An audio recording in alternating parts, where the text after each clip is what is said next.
Premier épître de Paul à Timothée. Chapitre 1.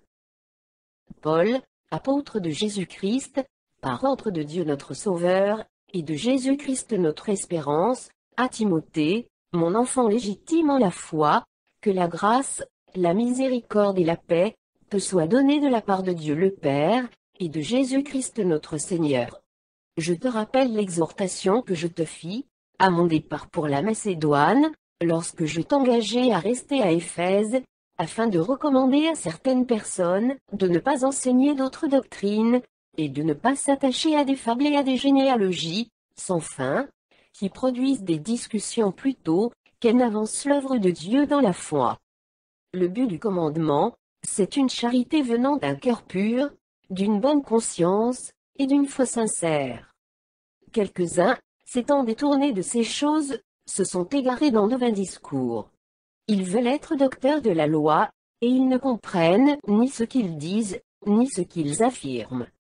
Nous n'ignorons pas que la loi est bonne, pourvu qu'on en fasse un usage légitime, sachant bien que la loi n'est pas faite pour le juste, mais pour les méchants et les rebelles, les impies et les pécheurs, les irréligieux et les profanes, les parricides, les meurtriers, les impudiques, les infâmes, les voleurs d'hommes, les menteurs, les parjures, et tout ce qui est contraire à la saine doctrine, conformément à l'évangile de la gloire du Dieu bienheureux, évangile qui m'a été confié.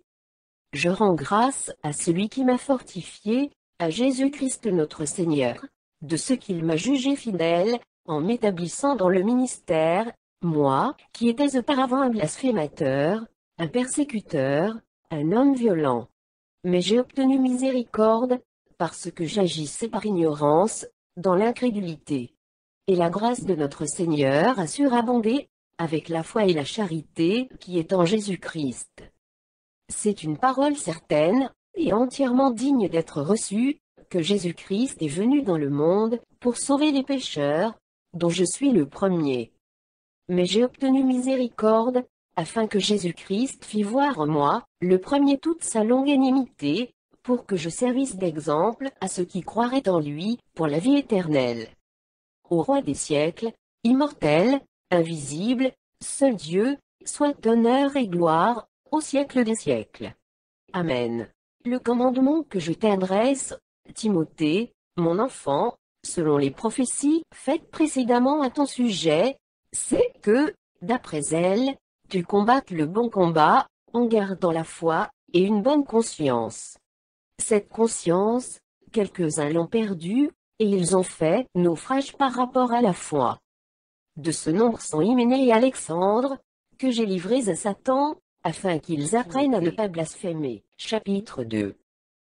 J'exhorte donc, avant toute chose, à faire des prières, des supplications, des requêtes, des actions de grâce, pour tous les hommes, pour les rois, et pour tous ceux qui sont élevés en dignité, afin que nous menions une vie paisible et tranquille, en toute piété et honnêteté. Cela est bon et agréable devant Dieu notre Sauveur, qui veut que tous les hommes soient sauvés, et parviennent à la connaissance de la vérité. Car il y a un seul Dieu, et aussi un seul médiateur entre Dieu et les hommes, Jésus-Christ homme, qui s'est donné lui-même en rançon pour tous. C'est là le témoignage rendu en son propre temps, et pour lequel j'ai été établi prédicateur et apôtre. Je dis la vérité, je ne mens pas, chargé d'instruire les païens dans la foi et la vérité. Je veux donc que les hommes prient en tout lieu, en élevant des mains pures, sans colère, ni mauvaise pensée.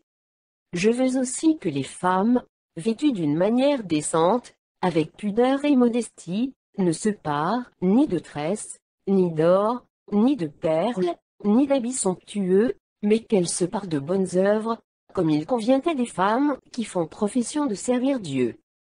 Que la femme écoute l'instruction en silence, avec une entière soumission.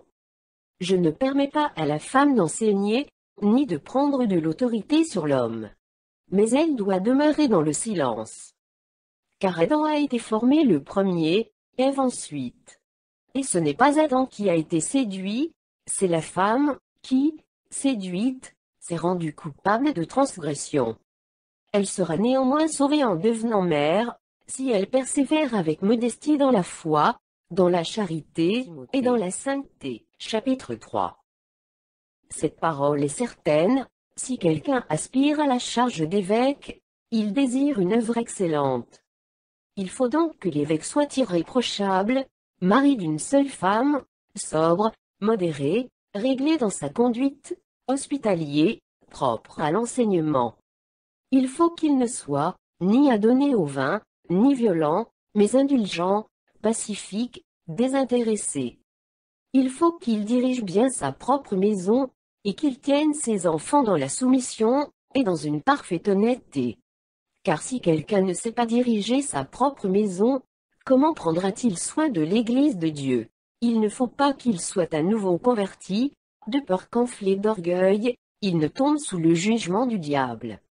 Il faut aussi qu'il reçoive un bon témoignage de ceux du dehors, afin de ne pas tomber dans l'opprobre, et dans les pièges du diable. Les diacres aussi doivent être honnêtes, éloignés de la duplicité, des excès du vin, d'un gain sordide, conservant le mystère de la foi dans une conscience pure. Qu'on les éprouve d'abord, et qu'ils exercent ensuite leur ministère, s'ils sont sans reproche. Les femmes, de même, doivent être honnêtes, non médisantes, sobres, fidèles en toutes choses. Les diacres doivent être maris d'une seule femme, et diriger bien leurs enfants, et leur propre maison. Car ceux qui remplissent convenablement leur ministère, s'acquièrent un rang honorable, et une grande assurance dans la foi en Jésus-Christ. Je t'écris ces choses, avec l'espérance d'aller bientôt vers toi, mais afin que tu saches, si je tarde, comment il faut se conduire dans la maison de Dieu, qui est l'Église du Dieu vivant, la colonne, et l'appui de la vérité. Et, sans contredit, le mystère de la piété est grand, celui qui a été manifesté en chair, justifié par l'Esprit, vu des anges, prêché aux gentils, cru dans le monde, élevé dans la gloire. Chapitre 4. Mais l'Esprit dit expressément, que, dans les derniers temps, quelques-uns abandonneront la foi, pour s'attacher à des esprits séducteurs, et à des doctrines de démons, par l'hypocrisie de faux docteurs portant, la marque de la flétrissure dans leur propre conscience, prescrivant de ne pas se marier, et de s'abstenir d'aliments que Dieu a créés, pour qu'ils soient pris avec action de grâce, par ceux qui sont fidèles, et qui ont connu la vérité. Car tout ce que Dieu a créé est bon, et rien ne doit être rejeté, pourvu qu'on le prenne avec action de grâce, parce que tout est sanctifié par la parole de Dieu, et par la prière. En exposant ces choses aux frères, tu seras un bon ministre de Jésus-Christ, nourri des paroles de la foi et de la bonne doctrine, que tu as exactement suivies. Repousse les contes profanes et absurdes. Exerce-toi à la piété. Car l'exercice corporel est utile à peu de choses, tandis que la piété est utile à tout, ayant la promesse de la vie présente, et de celle qui est à venir. C'est là une parole certaine, et entièrement digne d'être reçue. Nous travaillons, en effet, et nous combattons, parce que nous mettons notre espérance dans le Dieu vivant, qui est le Sauveur de tous les hommes, principalement des croyants. Déclare ces choses, et enseigne-les. Que personne ne méprise ta jeunesse. Mais sois un modèle pour les fidèles, en parole, en conduite, en charité, en foi, en pureté. Jusqu'à ce que je vienne, applique-toi à la lecture, à l'exhortation, à l'enseignement. Ne néglige pas le don qui est en toi, et qui t'a été donné par prophétie, avec l'imposition des mains de l'assemblée des anciens. Occupe-toi de ces choses, donne-toi tout entier à elles, afin que tes progrès soient évidents pour tous. Veille sur toi-même, et sur ton enseignement. Persévère dans ces choses, car, en agissant ainsi, tu te sauveras toi-même, et tu sauveras ceux qui t'écoutent. Chapitre 5. Ne réprimande pas rudement le vieillard, mais exhorte-le comme un père. Exhorte les jeunes gens comme des frères, les femmes âgées comme des mères, celles qui sont jeunes comme des sœurs, en toute pureté. Honorez les veuves qui sont véritablement veuves. Si une veuve a des enfants, ou des petits-enfants, qu'ils apprennent avant tout à exercer la piété envers leur propre famille, et à rendre à leurs parents ce qu'ils ont reçu d'eux. Car cela est agréable à Dieu. Celle qui est véritablement veuve, et qui est demeurée dans l'isolement, met son espérance en Dieu, et persévère nuit et jour, dans les supplications et les prières. Mais celle qui vit dans les plaisirs est morte, quoique vivante. Déclare-leur ces choses, afin qu'elles soient irréprochables. Si quelqu'un n'a pas soin des siens, et principalement de ceux de sa famille, il a renié la foi, et il est pire qu'un infidèle. Qu'une veuve, pour être inscrite sur le rôle, n'ait pas moins de 60 ans, qu'elle ait été femme d'un seul mari, qu'elle soit recommandable par de bonnes œuvres, ayant élevé des enfants, exercé l'hospitalité, lavé les pieds des saints, secouru les malheureux, pratiqué toute espèce de bonne œuvre. Mais refuse les jeunes veuves. Car, lorsque la volupté les détache du Christ, elles veulent se marier, et se rendent coupables en ce qu'elles violent leur premier engagement. Avec cela, étant oisives, elles apprennent à aller de maison en maison. Et non seulement elles sont oisives, mais encore causeuses et intrigantes, disant ce qu'il ne faut pas dire. Je veux donc que les jeunes se marient, qu'elles aient des enfants, qu'elles dirigent leur maison, qu'elles ne donnent à l'adversaire aucune occasion de médire. Car déjà quelques-unes se sont détournées pour suivre Satan.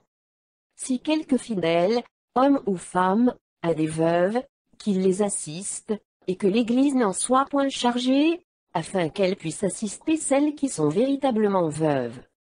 Que les anciens qui dirigent bien soient jugés dignes d'un double honneur, surtout ceux qui travaillent à la prédication et à l'enseignement. Car l'Écriture dit, tu n'en muselleras point le bœuf quand il foule le grain. Et l'ouvrier mérite son salaire. Ne reçois point d'accusation contre un ancien, si ce n'est sur la déposition de 2 ou 3 témoins. Ceux qui pêchent, reprends-les devant tous, afin que les autres aussi éprouvent de la crainte.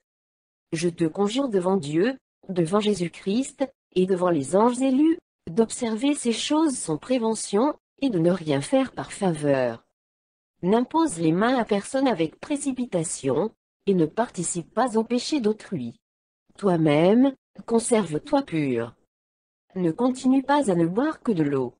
Mais fais usage d'un peu de vin, à cause de ton estomac et de tes fréquentes indispositions. Les péchés de certains hommes sont manifestes, même avant qu'on les juge, tandis que chez d'autres, ils ne se découvrent que dans la suite. De même, les bonnes œuvres sont manifestes, et celles qui ne le sont pas ne peuvent rester cachées. Chapitre 6. Que tous ceux qui sont sous le joug de la servitude, regardent leur maître comme digne de tout honneur, afin que le nom de Dieu, et la doctrine, ne soient pas blasphémés. Et que ceux qui ont des fidèles pour maître, ne les méprisent pas, sous prétexte qu'ils sont frères. Mais qu'ils les servent d'autant mieux que ce sont des fidèles et des bien-aimés, qui s'attachent à leur faire du bien.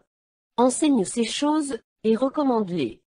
Si quelqu'un enseigne de fausses doctrines, et ne s'attache pas aux saines paroles de notre Seigneur Jésus-Christ, et à la doctrine, qui est selon la piété, il est enflé d'orgueil, il ne sait rien, et il a la maladie des questions oiseuses, et des disputes de mots, d'où naissent l'envie, les querelles, les calomnies, les mauvais soupçons, les vaines discussions d'hommes corrompus d'entendement, privés de la vérité, et croyant que la piété est une source de gain. C'est, en effet, une grande source de gain que la piété avec le contentement. Car nous n'avons rien apporté dans le monde, et il est évident que nous n'en pouvons rien emporter. Si donc nous avons la nourriture et le vêtement, cela nous suffira. Mais ceux qui veulent s'enrichir tombent dans la tentation, dans le piège, et dans beaucoup de désirs insensés et pernicieux, qui plongent les hommes dans la ruine et la perdition. Car l'amour de l'argent est une racine de tous les maux. Et quelques-uns, en étant possédés, se sont égarés loin de la foi, et se sont jetés eux-mêmes dans bien des tourments. Pour toi, homme de Dieu, fuis ces choses, et recherche la justice, la piété, la foi, la charité, la patience, la douceur. Combat le bon combat de la foi, saisis la vie éternelle, à laquelle tu as été appelé, et pour laquelle tu as fait une belle confession en présence d'un grand nombre de témoins.